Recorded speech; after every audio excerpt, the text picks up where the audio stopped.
शांति। आज की तारीख है 9 दिसंबर 2015। साकार महावाक्य। बाबा कहते मीठे बच्चे, तुम्हें अभी बाप द्वारा दिव्य दृष्टि मिली है। उस दिव्य दृष्टि से ही तुम आत्मा और परमात्मा को देख सकते हो। बाबा कहते मीठे बच्चे, तुम्हें अभी बाप द्वारा दिव्य दृष्टि मिली है। उस दिव्य दृष्टि से ही तुम आत्मा और परमात्मा को देख सकते हो। आत्मा को भी देख सकते, परमात्मा को भी देख सकते। आधार दिव्य दृष्टि अपने आप मिली, बाबा द्वारा दिव्य दृष्टि मिली है। ये बात भी भूलनी नहीं है। हाँ, तुम्हें बाप द्वारा दिव्य दृष्टि मिली है जिससे तुम आत्मा और परमात्मा को देख सकते हो। माना जान लिया, पहचान लिया, देख लिया। दिव्य दृष्टि मिली है ना? दिव्य दृष्टि मिली, सबको मिली है। आज का प्रश्न, ड्रामा के किस राज को समझने वाले कौन सी राय किसी को भी नहीं देंगे? उत्तर, जो समझते हैं कि ड्रामा में जो कुछ पास्ट हो गया वह फिर से एक्यूरेट रिपीट होगा, वे कभी किसी को भक्ति छोड़ने की राय नहीं देंगे।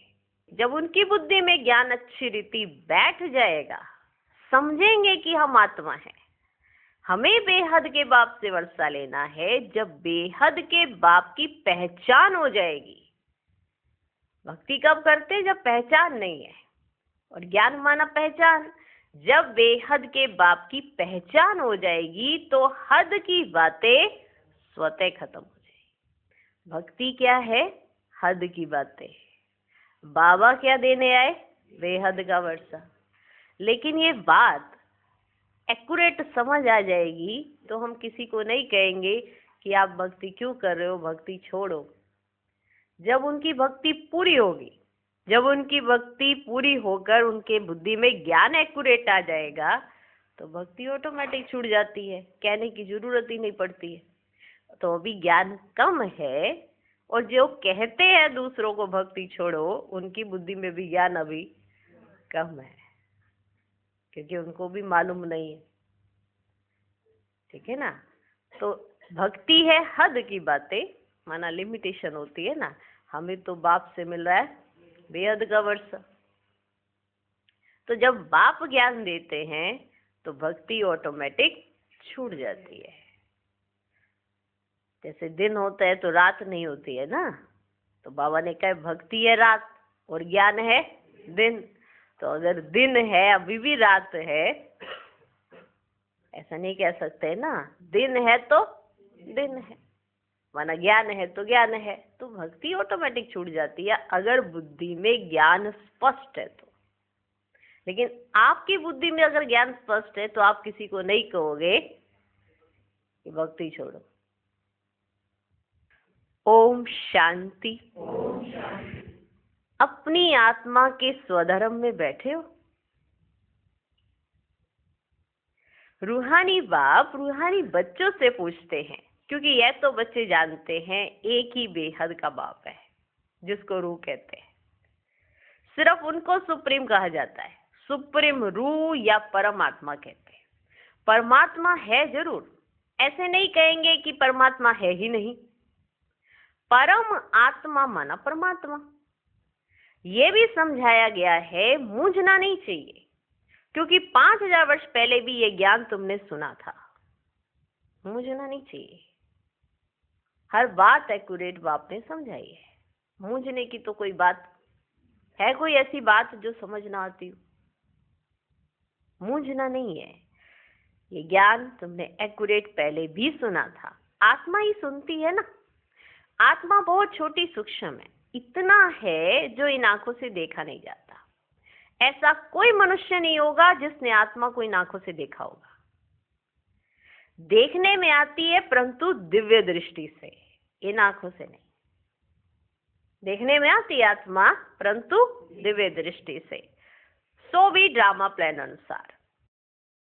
अच्छा, समझो कोई को आत्मा का साक्षात्कार होता है, जैसे और चीज देखने में आती है।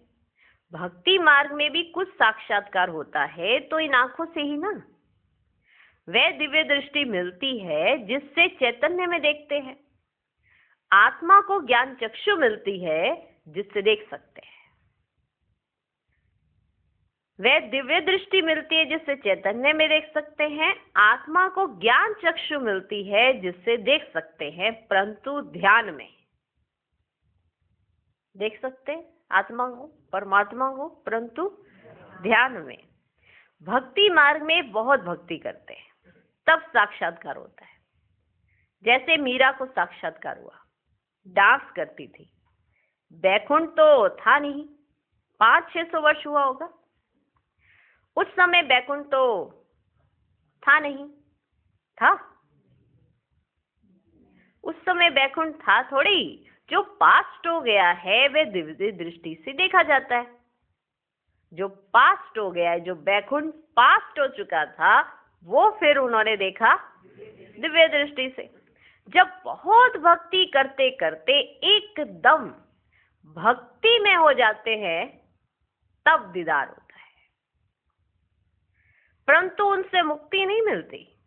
मुक्ति, जीवन मुक्ति का रास्ता भक्ति से बिल्कुल न्यारा है। भारत में कितने ढेर मंदिर हैं। शिव का लिंग रखते हैं, बड़ा लिंग भी रखते हैं, छोटा भी रखते हैं।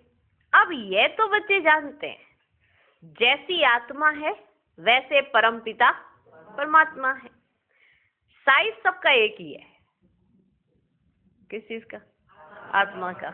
ऐसे आत्मा परमात्मा का साइज एक ही है। जैसे बाप वैसे बच्चे। आत्माएं सब भाई भाई हैं। आत्माएं इस शरीर में आती हैं पाठ बजाने। ये समझने की बातें हैं, ये सब समझने की बातें हैं। ये कोई भक्ति मार्ग की दंत कथाएं नहीं है, ये सब समझने की बातें हैं। ये कोई भक्ति मार्ग की दंत कथाएं नहीं है। ज्ञान मार्ग की बातें सिर्फ एक बाप ही समझाते हैं। पहले पहले समझाने वाला बेहद का बाप निराकार ही है। उनके लिए पूरी रीति कोई भी समझ नहीं सकते। कहते वह तो सर्वव्यापी है, यह कोई राइट ही नहीं। बाप को पुकारते हैं, बहुत प्यार से बुलाते हैं, कहते हैं बाबा आप जब आएंगे तो हम आप पर वारी जाएंगे, मेरा तो आप दूसरा न कोई। तो जरूर उनको याद करना पड़े ना, याद करना पड़े ना। हम सब ने कहीं ना कहीं किसी ना किसी समय में कहा होगा भगवान को, आज याद नहीं है। और आज इस जन्म में जिनको याद है, मतलब जिन्होंने कहा है इस समय, इस जन्म में कभी कहा है, तो वो इस समय बाबा को छोड़ते नहीं है। माना छोड़ नहीं सकते, छोड़ेंगे कैसे? लेकिन अगर इस जन्म में याद नहीं कि हमने भक्ति कब की थी, तो कहीं ऊपर नीचे वो उनका होता रहता है। लेकिन अगर पूरी भक्ति की थी, उनका ऊपर नीचे नहीं हो सकता। क्या समझे? समझ में आया? जो इस जन्म में भक्ति की होती है तो उनको बाबा मिल जाता है, तो भक्ति तो छूट जाती है, क्योंकि उन्होंने भक्ति में कहा था कि जब आप पाएंगे हम पारी जाएंगे। इसी जन्म में कह दिया। और कईयों ने पिछले जन्म में कहा होता है, लेकिन थोड़ी थोड़ी की होती है, थोड़ी और मिल जाता है बाबा, तो उतना वो वैल्यू नहीं रख पाते। और जिन्होंने पूरा कहा होता है कि एक बाप दूसरा ना कोई, तो इस जन्म में वो अपना पूरा जन्म बाप पर निछावर कर देते हैं। और दुनिया पूछती है कि ऐसा क्यों है, अब ऐसा क्यों करते हो? क्योंकि वायदा किया था ना। क्या वायदा किया था? जब आप आएंगे तो हम आप पर पारी जाएंगे। किया था ना वायदा। कौन कौन समझता है मैंने वायदा किया था? जिनके दिल से निकलता हो कि मैंने एक वायदा किया था, इस जन्म में भी किया। इस जन्म में कितनों ने किया? इस जन्म में भी किया और पिछले जन्मों में भी किया है। ये भगवान जब आप आओगे तो हम आप पर पारी जाएंगे। मेरा तो आप दूसरा न कोई। कहते हैं बाबा जब आप आएंगे ना तो हम आप पर वारी जाएंगे। तो जरूर उनको याद करना पड़े। कहा है ना वारी जाएंगे, तो कोई तकलीफ देते हैं क्या आकर? कुछ कहते?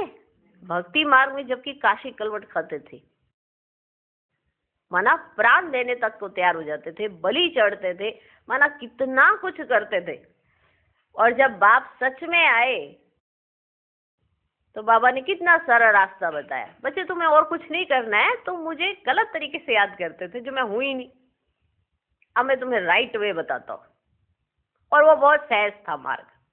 भगवान को याद करना है, उनको साथ लेकर चलना है। उसमें दिक्कत कहाँ आई? पहले हम अपनी मनमौजी थे, जितना किया उतना कर लिया। किसी ने जितना मनुष्य आत्माओं ने समझाया ऐसा करो, तो जैसे कहते ना धुनी लग जाती थी, वही करने लग जाते थे। अब जब बाबा आए हैं तो कितना सहज रास्ता बताते हैं। सब कुछ करना है पर एक बाप की याद में। अब मनुष्य सब कुछ करते हैं पर बाप की याद भूल जाते हैं। जहां पहले लगना चाहिए बाप की याद, फिर सब कार्य, तो वो उल्टा करते हैं। पहले करते सब कार्य, फिर करते भगवान को याद, इसलिए कार्य सफल ही नहीं होते। हमें ऐसा करना सिखाया, पहले बाप की याद, फिर सब कार्य, सारे कार्य सफल होते। कहते आप ब्राह्मणों का कोई कार्य रुकता ही नहीं। क्यों? क्योंकि पहले है बाप की याद, फिर है सब कार्य। आत्माओं से ही बात करते हैं तो जरूर उनको याद करना पड़े ना। वे खुद भी कहते हैं हे बच्चों, मैं तुमसे ही तो बात करता हूं ना। इसको रूहानी नॉलेज कहा जाता है। गाया भी जाता है आत्मा और परमात्मा अलग रहे बहुकाल। यह भी हिसाब बताया है कि कितने समय तक तुम मुझसे अलग रहे हो। बहुत काल से तुम आत्माएं अलग रहती हो, जो ही फिर इस समय बाप के पास आई हो फिर से अपना राजयोग सीखने। यह टीचर सर्वेंट है। टीचर हमेशा ओबीडिएंट सर्वेंट होते हैं। बाप भी कहते हैं हम तो सब बच्चों का सर्वेंट हूं। तुम कितना हुज्जत से बुलाते हो कि हे पतित पावन आकर हमको पावन बनाओ। सब है भक्तियां। कहते हे भगवान आओ हमको फिर से पावन बनाओ। पावन दुनिया स्वर्ग को, पतित दुनिया नर्क को कहा जाता है। ये सब समझने की बातें हैं, कोई रटने की बात नहीं, कोई गाने की बात नहीं, सिर्फ समझने की बातें। ये नॉलेज समझने की है ना। ये कॉलेज अथवा गॉड फादरली वर्ल्ड यूनिवर्सिटी है। इसकी एम ऑब्जेक्ट ही है मनुष्य से देवता बनना। बच्चे निश्चय करते हैं हमको यह बनना है। बच्चे निश्चय कर दे हमको यह बनना है। जिसको निश्चय ही नहीं होगा वह स्कूल में बैठेगा क्या? वह स्कूल में बैठेगा क्या? एम ऑब्जेक्ट तो बुद्धि में है। हम बैरिस्टर व डॉक्टर बनेंगे तो पढ़ेंगे ना। अगर किसी को बैरिस्टर बनना है, किसी को डॉक्टर बनना है, किसी को इंजीनियर बनना है, तो वो पढ़ेंगे कि नहीं पढ़ेंगे? या बिना पढ़े डॉक्टर बन जाएंगे? पढ़ेंगे ना। तो आपको ये बनना है तो आपको पढ़ेंगे ना। पढ़ेंगे ना आप, या यूं ही बन जाएंगे? हम बैरिस्टर व डॉक्टर बनेंगे तो पढ़ेंगे ना। निश्चय नहीं होगा तो आएंगे ही नहीं। तुमको निश्चय है हम मनुष्य से देवता, नर से नारायण बनते हैं। हम स्कूल में क्यों पढ़ने आते हैं? निश्चय है ना। अगर निश्चय है तो मुरली पढ़ेंगे, निश्चय है तो मुरली सुनेंगे, निश्चय है तो मुरली सुनने और पढ़ने भी आएंगे, निश्चय है तो भगवान से मिलने आएंगे ना।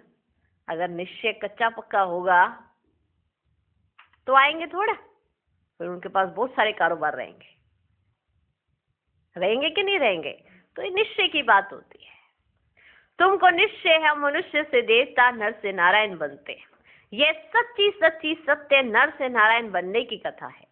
वास्तव में यह है पढ़ाई, परंतु इनको कथा क्यों कहते हैं? चलो बताओ। है ये पढ़ाई, लेकिन इसे सत्यनारायण की कथा क्यों कहते हैं? बताओ बताओ बताओ। है ये पढ़ाई, ठीक है ना। अब जो डॉक्टरी की पढ़ाई होती है, उसे डॉक्टरी की कथा नहीं कहते ना, बैरिस्ट्री की कथा, इंजीनियरिंग की कथा नहीं कहते ना। लेकिन ये देवता बनने की पढ़ाई है ना। लेकिन इसे सत्यनारायण की कथा क्यों कहते हैं?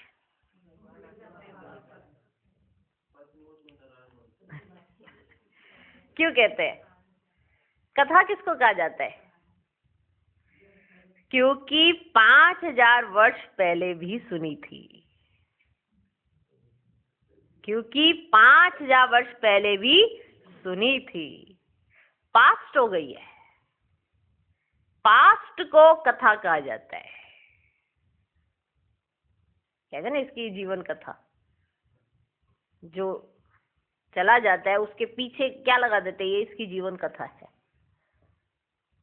कहते हैं ना, इसकी बायोग्राफी है। जो माना पास्ट, तो ये 5000 वर्ष पहले की पास्ट हो गई है ना। वंडरफुल बात, हम सबकी बुद्धि में आ सकता। देखो कितनी वंडरफुल बात पता पड़ी। पास्ट को कथा कहा जाता है। यह है नर से नारायण बनने की शिक्षा। बच्चे दिल से समझते हैं नई दुनिया में देवताएं, पुरानी दुनिया में मनुष्य रहते हैं। दिल से समझ आती है ना ये बात, आती है ना ये बात समझ में। देवताओं में जो गुण हैं वह मनुष्यों में नहीं है, इसलिए उनको देवता कहा जाता है। मनुष्य देवताओं के आगे नमन करते हैं, मनुष्य देवताओं के आगे नमन करते हैं। आप सर्वगुण संपन्न 16 कला संपूर्ण हो, फिर अपने को कहते हैं हम पापी नीच हैं। मनुष्य ही कहते हैं, देवताओं को तो नहीं कहेंगे। देवताएं थे सतयुग में, कलयुग में हो ना सके, परंतु आजकल तो सबको श्री श्री कह देते हैं। श्री माना श्रेष्ठ, सर्वश्रेष्ठ तो भगवान ही बना सकते। श्रेष्ठ देवता सतयुग में थे, इस समय कोई मनुष्य श्रेष्ठ है ही नहीं। तुम बच्चे अभी बेहद का संन्यास करते हो, तुम जानते हो ये पुरानी दुनिया खत्म होने वाली है, इसलिए इन सब से वैराग्य है। वह तो है हठयोगी सन्यासी, घर बार छोड़ निकले फिर आकर महलों में बैठे।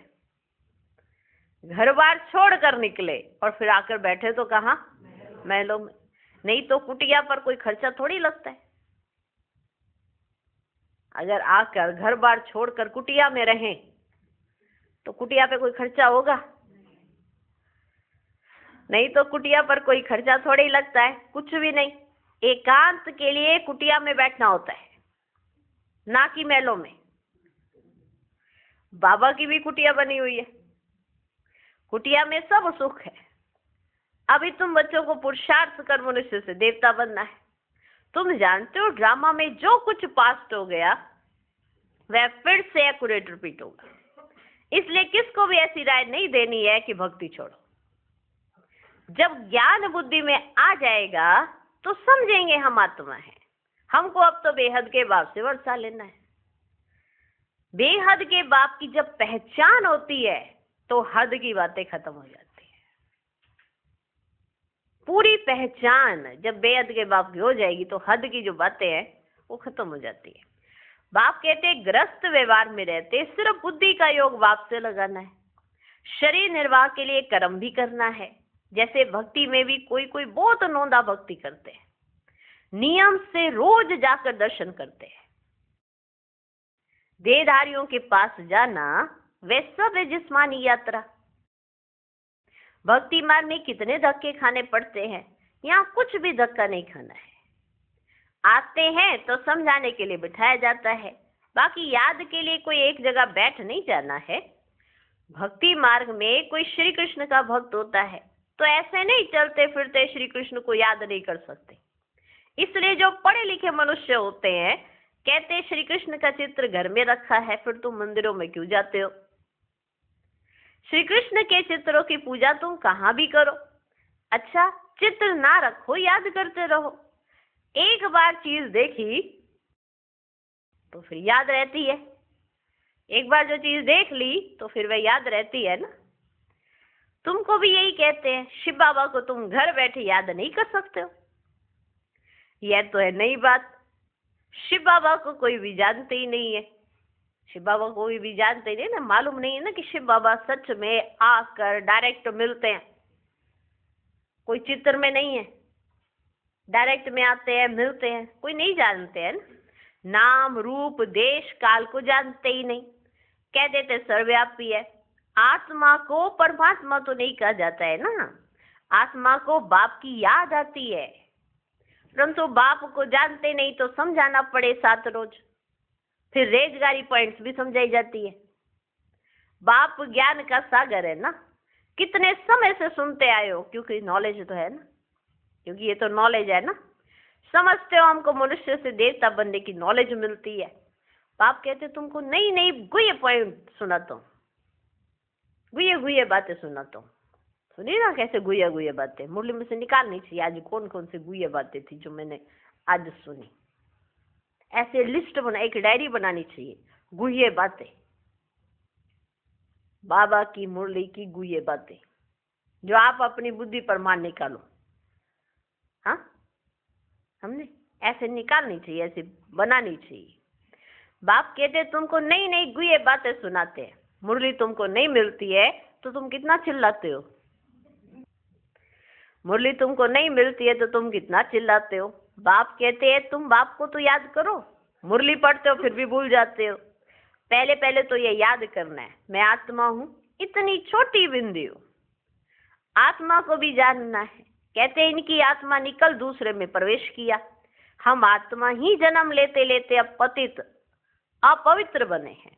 पहले तुम पवित्र ग्रस्त धर्म के थे, लक्ष्मी नारायण दोनों पवित्र थे, फिर दोनों ही अपवित्र बने, फिर दोनों पवित्र होते हैं तो क्या अपवित्र से पवित्र बने या पवित्र जन्म लिया? पवित्र जन्म लिया। बाप बैठ समझाते हैं कैसे तुम पवित्र थे, फिर वाम मार्ग में जाने से अपवित्र बने हो। पुजारी को अपवित्र, पूज्य को पवित्र कहेंगे। सारे वर्ल्ड की हिस्ट्री ज्योग्राफी तुम्हारी बुद्धि में है। कौन कौन राज्य करते थे, कैसे उन्हों को राज्य मिला, ये तुम जानते हो और कोई नहीं जो जानता हो। तुम्हारे पास भी आ गई है नॉलेज, रचता और रचना के आदि मध्य अंत की नहीं थी। गोया नास्तिक थे ना, नहीं जानते थे, बाबा को जानते थे, पहचान थी, ज्ञान था, नहीं थी ना, तो गोया क्या थे, नास्तिक थे ना। हम नास्तिक थे ना, मानो थे ना, हाँ, नहीं जानते थे। अभी क्या बन गए, आस्तिक, वो भी किनके द्वारा, बाप द्वारा। तो बाबा का शुक्रिया करो ना, बाबा ने आपको आस्तिक बना दिया। इसका अहंकार नहीं करना, इसका अहंकार नहीं करना। देखो हम तो आस्तिक है, बाकी दुनिया नास्तिक है, नहीं। नास्तिक बनने से कितना दुखी बन जाते हैं। अब तुम यहाँ आए हो ये देवता बनने, वहां कितने सुख होंगे। दैवी गुण भी यहाँ धारण करने, दैवी गुण भी यहाँ धारण करने। प्रजापिता ब्रह्मा की औलाद भाई बहन ठहरे ना, क्रिमिनल दृष्टि जानी नहीं चाहिए, इसमें है मेहनत। आंखें बड़ी क्रिमिनल है, सब अंगों से क्रिमिनल है आंखें। आधा कल्प क्रिमिनल, आधा कल्प सिविल रहती है, सत्यु में क्रिमिनल नहीं रहती है। आंखें क्रिमिनल हैं तो असुर कहलाते हैं। बाप खुद कहते हैं मैं पतित दुनिया में आता हूं। जो पतित बने हैं उनको ही पावन बनना है। मनुष्य तो कहते हैं ये अपने को भगवान कहलाते हैं, मनुष्य तो कहते हैं ये अपने आप को भगवान कहलाते हैं। झाड़ में देखो एकदम तमो प्रधान दुनिया के अंत में खड़ा है, वही फिर तपस्या कर रहे हैं। सतयुग से लक्ष्मी नारायण की डिनाइस्टी चलती है, संवत भी इन लक्ष्मी नारायण से गिना जाएगा। इसलिए बाबा कहते हैं लक्ष्मी नारायण का राज्य दिखाते हो तो लिखो। इससे 1250 वर्ष के बाद त्रेता, शास्त्रों में फिर लाखों वर्ष लिख दिए हैं। रात दिन का फर्क हो गया ना। ब्रह्मा की रात आधा कल्प, ब्रह्मा का दिन आधा कल्प, ये बातें बाप ही समझाते हैं। फिर भी कहते हैं मीठे बच्चे अपने को आत्मा समझो, बाप को याद करो। उनको याद करते करते तुम पावन बन जाएंगे। फिर अंतमति स्वगति हो जाएगी। बाबा ऐसे नहीं कहते हैं यहाँ बैठ जाओ। सर्विसेबल बच्चों को तो बिठाएंगे नहीं। जो बच्चे बाबा का ज्ञान सुनाते, सर्विस करते, बाबा उन्हों को बिठाएंगे क्या? बाबा उन्हों को बिठाएंगे नहीं। सेंटर्स, म्यूजियम आदि खोलते रहते हैं, कितने को निमंत्रण बांटते हैं, आकर गॉडली बर्थ राइट विश्व की बादशाही लो। तुम बाप के बच्चे हो, बाप है स्वर्ग का रचयिता, तो तुमको भी स्वर्ग का वर्षा होना चाहिए ना, मिलना चाहिए कि नहीं? होना चाहिए ना। बाप कहते मैं एक ही बार स्वर्ग की स्थापना करने आता हूँ। एक ही दुनिया है जिनका चक्र फिरता रहता है। मनुष्यों की तो अनेक मतें, अनेक बातें, मत मतांतर कितने हैं।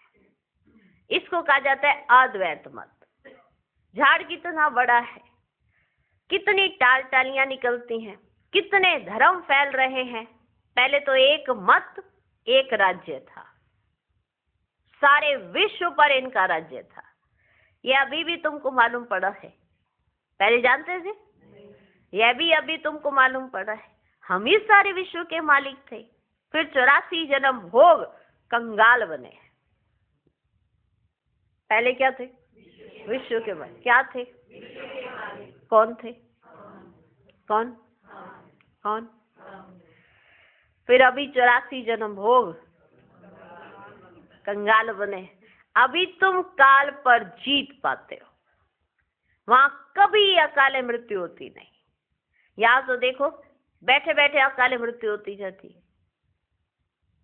यहाँ तो बैठे बैठे अकाले मृत्यु होती रहती है, चारों तरफ मौत ही मौत है। वहां ऐसे नहीं होता, पूरी एज लाइफ चलती है। भारत में प्योरिटी, पीस, प्रोस्पेरिटी थी। 150 वर्ष एवरेज आयु थी। 150 वर्ष एवरेज आयु। अभी कितनी आयु रहती? कुछ भरोसा नहीं है, कोई भरोसा नहीं है ना इस समय। तो कब किसकी, कब किस समय क्या हो जाए, तो फिर कह ही नहीं सकते कि एवरेज आयु कौन सी है। कुछ समय पहले भी कहा जाता था कि चलो इतने तक तो ये जिएंगे ही जिएंगे। अभी देखो पड़ोस में कुछ होता है ऐसे ऊपर नीचे कुछ, अभी अरे 2 दिन पहले तो हमने देखा था, फिर ऐसे हैरान होते रहते। और पहले क्या था, एक बुजुर्ग बैठा रहता था खटिया के पास, तो बैठा ही है। हर वर्ष जाके देखते बच्चे छोटे, ये बैठे ही है। तो और क्या, बैठा ही रहेगा, बुजुर्ग है उनके घर का। माना हर बुजुर्ग पूरी अपनी एज करके, सबको देख दाख के ठीक हो, माना बिल्कुल ना दिख रहा हो, तब भी उसके अंदर के संकल्प चल के उसने देख लिया सब कुछ। वानप्रस्थ ले लेते और एक किनारे हो जाते। तो ऐसा होता था। अभी तो किस समय क्या, अभी कोई एवरेज नहीं है, एवरेज नहीं है इस समय। 150 वर्ष एवरेज आयु थी, कहाँ? अभी कितनी आयु रहती है? ईश्वर ने तुमको योग सिखाया तो तुमको योगेश्वर कहते हैं। ईश्वर ने तुमको योग सिखाया तो तुमको योगेश्वर कहते हैं। वहां थोड़ी कहेंगे। इस समय तुम योगेश्वर हो, तुमको ईश्वर राजयोग सिखा रहे हैं। फिर राजेश्वर बनना है। अभी तुम ज्ञानेश्वर हो, फिर राजेश्वर अर्थात राजाओं का राजा बनेंगे। अभी क्या हो? अभी क्या हो? ज्ञानेश्वर। फिर क्या बनेंगे? राजेश्वर। माना राजाओं का राजा। राजा किसको बनना है? राजा किसको बनना है? अभी तुम ज्ञानेश्वर हो, फिर राजेश्वर अथवा राजाओं का राजा बनेंगे। अच्छा, मीठे मीठे सिकी लदे बच्चों प्रति माता पिता बाप दादा का याद प्यार और गुड मॉर्निंग। रूहानी बाप की रूहानी बच्चों को नमस्ते। हम रूहानी बच्चों के भी रूहानी बाप को नमस्ते नमस्ते नमस्ते। Good morning good morning good morning. धारणा के लिए मुख्य सार। पहला पॉइंट, आंखों को सिविल बनाने की मेहनत करनी है। बुद्धि में सदा रहे हम प्रजापिता ब्रह्मा के बच्चे भाई बहन हैं, क्रिमिनल दृष्टि रख नहीं सकते। दूसरा पॉइंट, शरीर निर्वात कर्म करते, बुद्धि का योग एक बाप से लगाना है। हद की सब बातें छोड़ बेहद के बाप को याद करना है, बेहद का सन्यासी बनना है। आज का वरदान, किनारा करने के बजाय हर पल बाप का सहारा अनुभव करने वाले निश्चय बुद्धि विजयी भव। विजयी भव की वरदानी आत्मा हर पल स्वयं को सहारे के नीचे अनुभव करती है। उनके मन में संकल्प मात्र भी बेसहारे व अकेलेपन का अनुभव नहीं होता। कभी उदासी या अल्पकाल के हद का वैराग्य नहीं आता।